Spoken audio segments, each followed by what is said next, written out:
Hi everybody, this is my review of my 2020 Ninja 1000 SX. I've owned this bike for about 4,000 kilometers since July 2023. It is used, so this is my long-term impression. Along the way here is my friend Kavish. Hi. Hello. Kavish rode this thing right after he bought that thing, which is an absolute beast. So I got to ride his 1290S, which is very nice.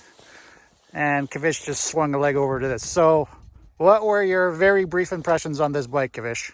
This is nothing less than 1290. What do you mean by that? No, it's very nice, very speed, like pickup wise, it's very amazing, like very fast pickup. You said it was easy to ride.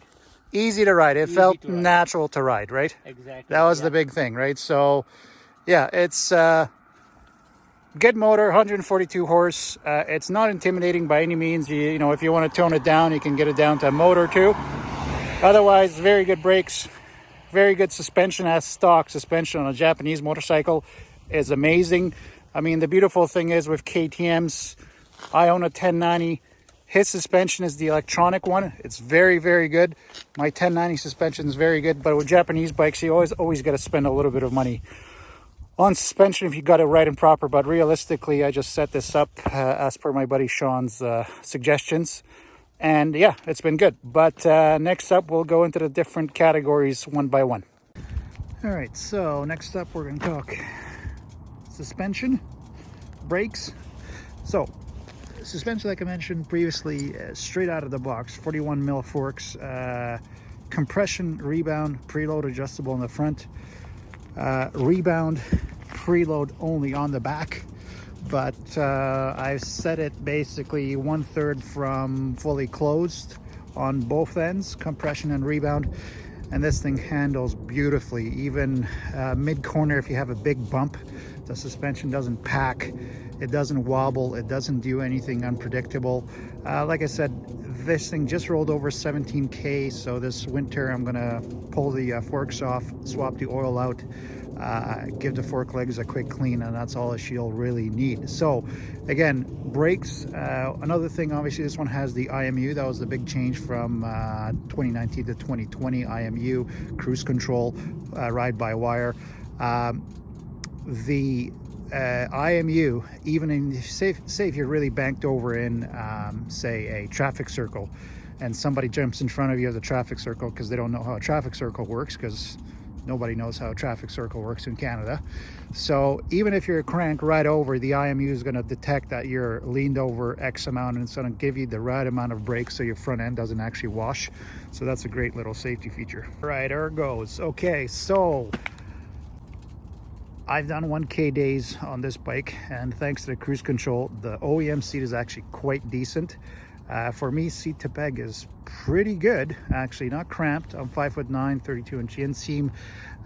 The bars are excellent. You can see on mine, I'll go through the add-ons a little bit later. I got the powder bronze hand deflectors. You need them from Canada. I mean, it's November here, and typically we're covered in snow, but we're still riding right now. So in 5-degree weather, those really keep the chill off your hands. So yeah, adjustable screen, obviously, through the little lever here. You can easily reach this. You can just set the cruise control and fiddle with this with your left hand, no problems. I got a Puig, I don't know how the hell to say it, medium screen. It's just about perfect for me. I could maybe use a slightly taller screen. It hits me at the top of the helmet, but overall pretty decent. All right, let's talk modes. Okay, so right now I have it in user setting. This is one of my pet peeves. So user setting, you can see it tells me full power. Gee whiz, thanks. It tells me traction control is off, and just in case I didn't notice, traction control is off. So it tells me that twice. Why the hell it does that, I have no idea. So that's a bit annoying. I can get used to it. So modes, you got to cycle through your up button. You got to hold it with the throttle off, and then you can see magically, oh, there's 17,000 K just rolled over now. That's awesome.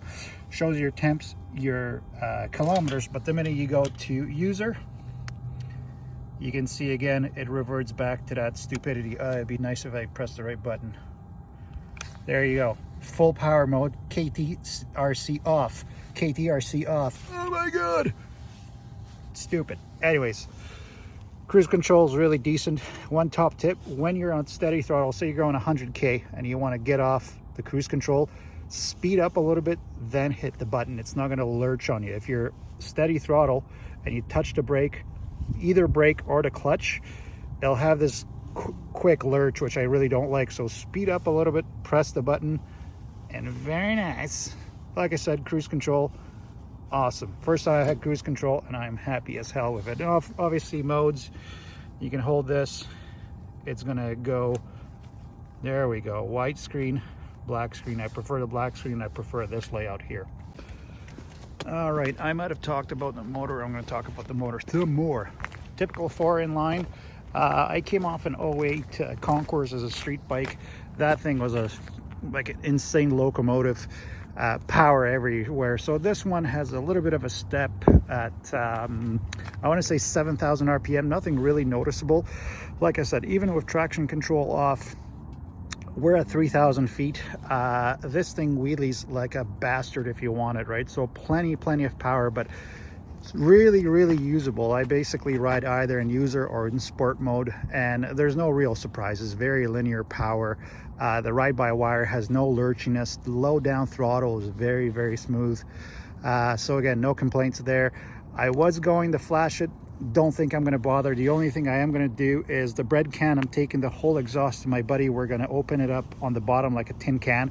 We're going to take out the baffles, or take out at least one baffle, because right now I'll have the ride by here that my buddy filmed recently up on the screen. This is a slip-on with the baffle out, sorry, and it's still pretty quiet. So we're going to take some sound deadening out of that stock bread can and make this a little bit louder, make it nice.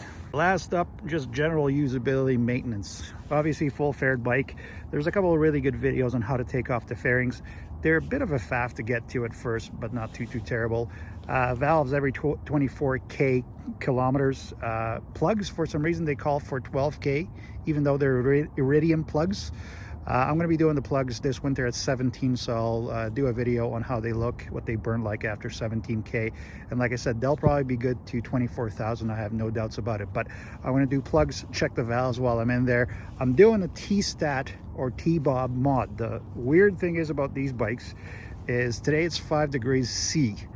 The temperature rarely got above, this is oil temperature, 60 degrees Celsius. That's way too low. So this bike runs too cool as it stands. So the T-Bob mod, I'll explain it on a separate video. It'll basically be a bypass to keep the motor at optimal temperature. Otherwise, it did come with the bags. I might do a little sidebar review of the bags. They're a little bit oddball shaped. They're the Kawasaki bags. The only saving grace is they're fully integratable here, of course. Underseat storage is not too bad. I just got my tail pack here. Keys underneath there, not terrible. Like I said, I added the heated grips to it, powder bronze, hand guards, which are a must for me. The bike did come with a rad guard, which is good. Some people really recommend a front fender extension because the fender sits really high. And this winter I'm going to take my world famous puck board. I'm going to extend this because you can see this is just from my back lane. It pukes up quite a bit of crap. Oh, one last thing. These are the Dunlop Mutants. So as you can see, this thing handles super nice on these tires. The only thing is, you can see that chicken strip there. This is a 190/55, so a little bit narrower, taller. And of course, you know, the whole internet was up in arms saying, oh, well, your TC's not going to like this, not going to do this, do that. It doesn't matter. If you go from the stock 190 to the 190/50 to this one, 190/55, there's sweet fuck all for difference. And this thing turns in beautifully on these tires, even better than it did stock. So I think I covered everything. You got questions? Leave them down in the comments and I can always reply back.